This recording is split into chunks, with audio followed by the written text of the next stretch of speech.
Alhamdulillah. Alhamdulillahil mun'im ala man ata'ahu wa taba'a ridahul mu'taqimi mimman khalafahu wa asaw. Alladhi ya'lamu ma adharahu al-'abdu wa ma akhfa. Al-mutakafilu bi arzaqi 'ibadihi fala yadruku ahada minhum wa la ya'sa. Ahmaduhu subhanahu wa ta'ala ala ma a'ta. Ashhadu an la ilaha illallah wahdahu la syarika lah. Lahu shahadatan 'abdu lam yahsa illallah. Wa ashhadu anna sayyidana Muhammadan 'abduhu wa rasuluhu alladzi ikhtarahu Allah wa astafa. Allahumma shalli wa sallim ala sayyidina Muhammad wa ala alihi wa sahbihi wa mawala. La hawla wa la quwwata illa billah. Qala Allah ta'ala fi kitabihil karim. Bismillahirrahmanirrahim. Wa man a'rada 'an dzikri fa inna lahu ma'isatan dhanka wa nahsyuruhu yaumal qiyamati a'ma. Al-ayah. Shadaqallahul 'azim wa shadaqa rasuluhun nabiyyul karim. Wa nahnu ala dzalika minasyahidin wa zakirin walhamdulillahi rabbil alamin. Amma ba'du. Fa ya ayyuhan nas ittaqullaha haqqa tuqatih wa la tamutunna illa wa antum muslimun. Hadirin kaum muslimin sidang Jumat hadani Allah wa iyyakum. Pertama-tama kami berwasiat khususnya untuk diri kami pribadi dan umumnya untuk hadirin sidang Jumat, agar kita senantiasa istiqomah, agar kita senantiasa meningkatkan ketakwaan kita kehadirat Allah Subhanahu wa ta'ala. Takwa dalam artian imtisalul ma'murati wajtinabul manhiyati, yakni berusaha selalu menjalankan apa yang diperintahkan oleh Allah dan juga menjauhi apa yang dilarang oleh Allah. Puji dan syukur marilah kita panjatkan kehadirat Allah Subhanahu wa ta'ala, yang mana pada senantiasa tercurahkan kepada junjungan kita Nabi Agung Muhammad sallallahu alaihi wasallam, juga kepada keluarga, para sahabat dan juga umatnya yang senantiasa mengikuti ajarannya hingga yaumil qiyamah. Hadirin kaum muslimin sidang Jumat dan ya Allah wa iyyakum. Setiap kali khatib naik mimbar, dia selalu berwasiat untuk mengajak bertakwa kepada Allah Subhanahu wa ta'ala. Dan ini merupakan salah satu rukun, dan takwa merupakan salah satu pondasi bagi kita umat Rasulullah. Pondasi bagi kita sebagai umat Islam ketika tertanam ketakwaan di dalam jiwa kita, sehingga ketika kita mendapatkan ujian dari Allah, jiwa kita tidak pernah tergoyahkan, tapi tetap selalu imtisalul ma'murati wajtinabi. Namun bagaimana caranya kita sebagai umat Rasulullah agar menjadi umat yang ittika, ittaqillaha haitsuma kunta, menjadi umat yang selalu bertakwa dalam setiap keadaan, menjadi umat yang selalu bertakwa dalam setiap menghadapi ujian-ujian yang Allah tanamkan atau Allah turunkan dalam hidup kita.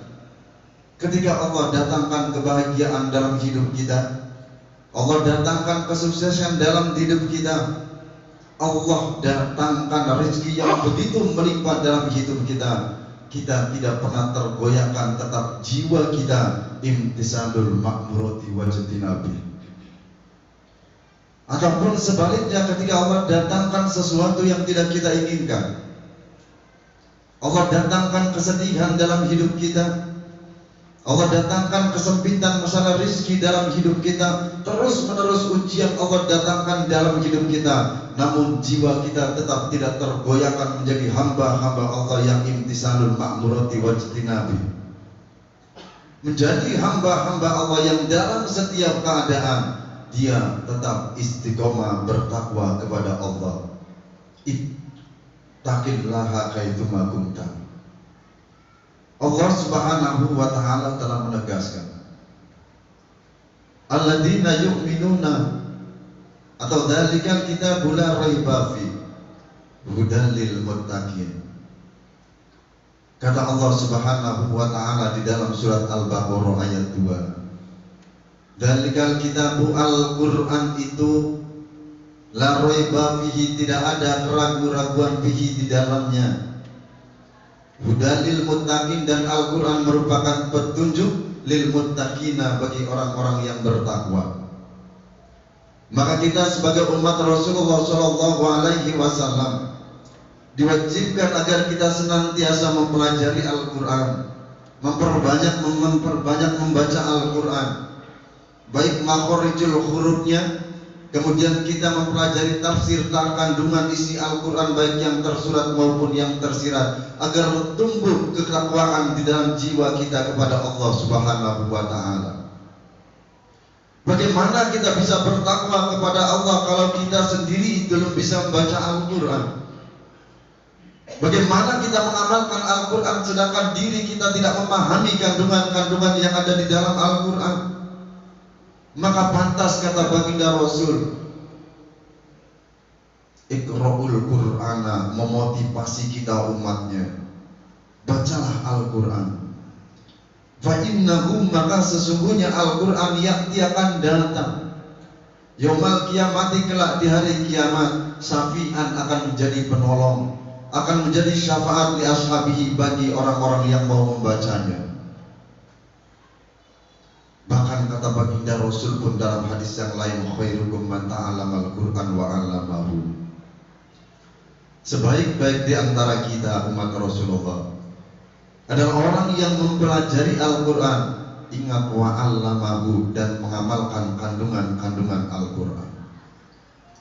Jika kita sebagai umat Rasulullah Shallallahu Alaihi Wasallam istiqomah kita membaca Al-Quran, istiqomah kita mempelajari kandungan-kandungan yang ada di dalam Al-Quran, wa 'allamahu, kemudian kita mengamalkan Al-Quran, ya ibadah kepada Allah, dia mampu antaksana qulubuhum li dzikrillah, mampu khusyuk karena Allah.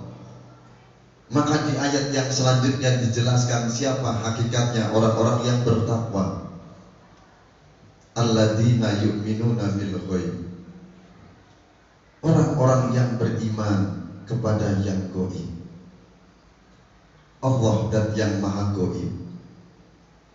Namun agar umat Rasulullah Shallallahu Alaihi Wasallam tertanam keimanan di dalam jiwanya, maka Allah ciptakan langit dan bumi beserta isinya. Alladzi khalaqas samawati wal arda wa ma bainahuma. Allah yang telah menciptakan langit, Allah yang telah menciptakan bumi, Allah pula yang telah menciptakan isi daripada langit dan bumi, yakni kita semuanya yang ada di dunia.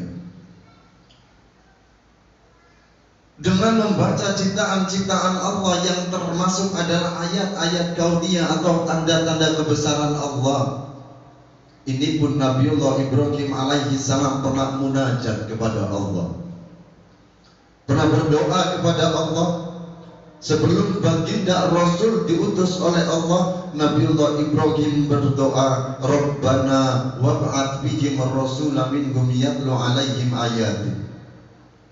Ya Allah, ya Tuhan kami, utuslah suatu utusan setelah aku meninggal dunia nanti, yakni dari golonganku, yang mana Rasul nanti akan menyampaikan yatlu alaihim ayatik, menyampaikan kepada umatnya agar umatnya senantiasa membaca tanda-tanda kebesaran Allah, senang membaca ayat-ayat kauniyah. Ketika ia membaca ayat-ayat kauniyah, melihat ciptaan Allah, dalam jiwanya tertanam keimanan, ia langsung ingat kepada Sang Maha Pencipta, yaitu Allah Subhanahu wa taala. Disinilah di dalam tauhid dijelaskan bahwa orang yang selalu menanamkan ataupun membaca ayat-ayat Allah berupa ayat kauniyah, kemudian jiwanya ingat kepada Allah, dia tergolong orang-orang yang senantiasa dzikir khafi.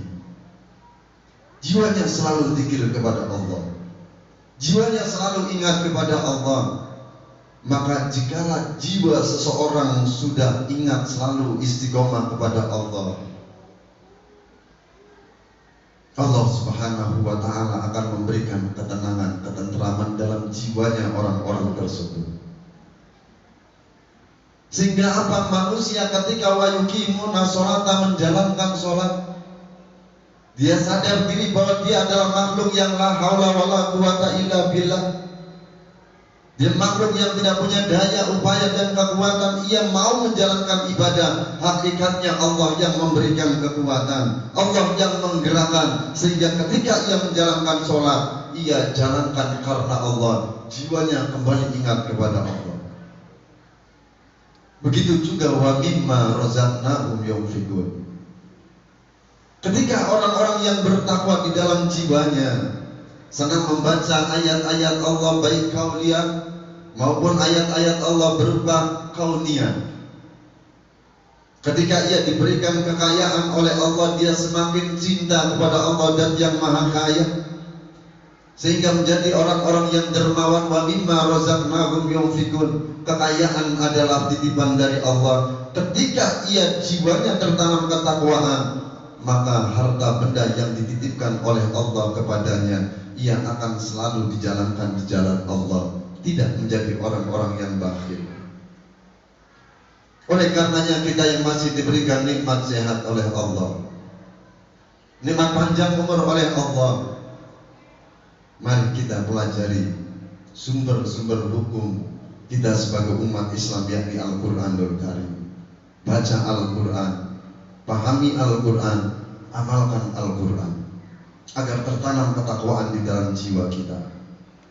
Dan juga kita yang diberikan penglihatan dan pendengaran oleh Allah, mari kita juga baca ayat-ayat kauniyah, yakni alladzi khalaqas samawati wal arda wa ma bainahuma, yakni sesuatu yang diciptakan oleh Allah, baik yang ada di langit maupun yang ada di bumi. Sehingga ketika kita melihat ayat-ayat Allah, kita langsung ingat kepada Sang Maha Pencipta, yaitu Allah. Sehingga kita menjadi hamba-hamba Allah yang ittaqillaha haitsuma kunta, menjadi hamba-hamba Allah yang selalu bertakwa dalam setiap keadaan.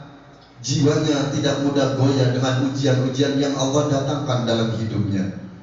Justru jiwanya orang-orang yang selalu ittaqillaha haitsuma kunta, dia semakin tenang, dia semakin tentram, jiwanya semakin bahagia, menikmati kehidupan yang terus-menerus Allah berikan dalam hidup kita. Kenapa? Karena hatinya orang-orang yang bertakwa selalu bersandar dan selalu ingat kepada Allah.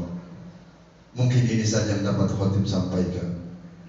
Kesimpulannya, kita yang masih diberikan nikmat sehat panjang umur oleh Allah, mari kita gunakan, dekatkan diri kita kepada Allah.